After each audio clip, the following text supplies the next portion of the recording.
नमस्कार मित्रांनो, मी धनज्योतमधून धनराज बोलतो. कोंबडीला काय आजार झाला,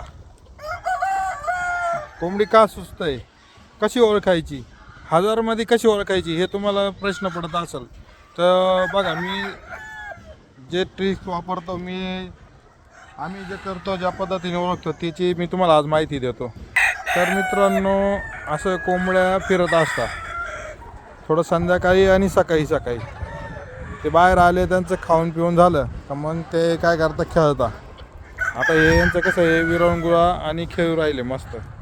ह्याच्यामध्ये तुम्हाला ॲक्टिव्ह कोंबडी, सुस्त कोंबडी बरोबर दिसते, लगेच लक्षात येते मित्रांनो.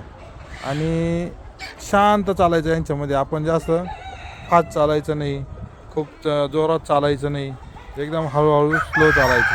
हा बघा कसा खेळतो बघा, हा बघा, त्याला म्हणतात गावठी. तर मित्रांनो, अशा गोष्टी खूप निरखून बघायच्या, खूप शांततेत. असं जो माझा कॅमेरा फिरतो याच्यापेक्षा स्लो तुम्ही निरीक्षण करायचं. एक जागेवर उभं राहायचं 5-10 मिनटं खूप, आणि हळूहळू जागा बदलायची. आणि सर्व कोंबड्या जिकडे फिरतात तिकडं आपण हळूहळू सरकायचं.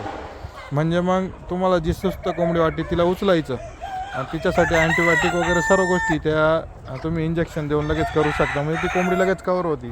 आणि मग या बाकीच्या कोंबड्यांना आपल्याला त्या कोंबडीला काय कमी, त्या पद्धतीने लक्षात आलं का तो डोस चालू करायचा 3 दिवसाचा पाण्यामधून तो डोस चालू करायचा.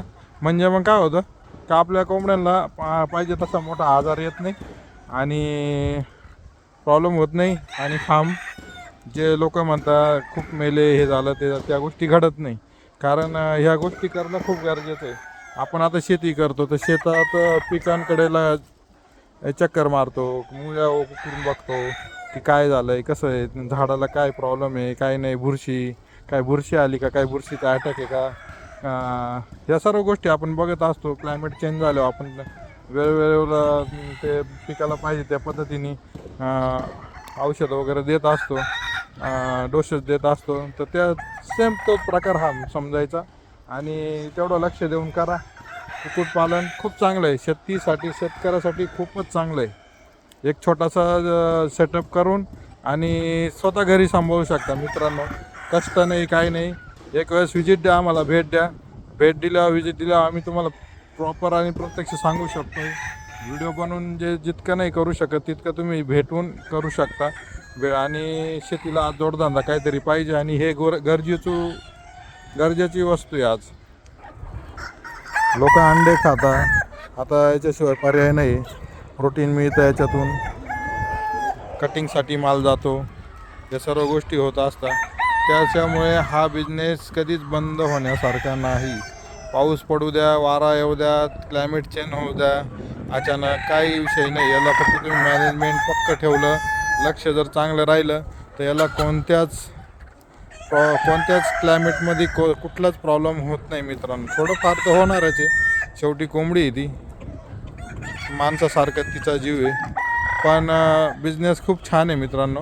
हा बिझनेस करण्यासाठी आम्हाला संपर्क करा.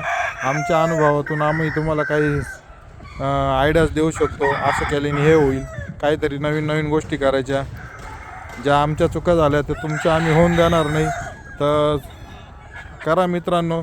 शेतकरी बांधवांना तर माझ्याकडून हेच आव्हान आहे का, तुम्ही कुक्कुटपालन करण्यासाठी काही अडचण नाही मित्रांनो. हा धंदा खूप मोठा आहे, छोटा नाही. याच्याकडे दुर्लक्ष करू नका. धन्यवाद मित्रांनो.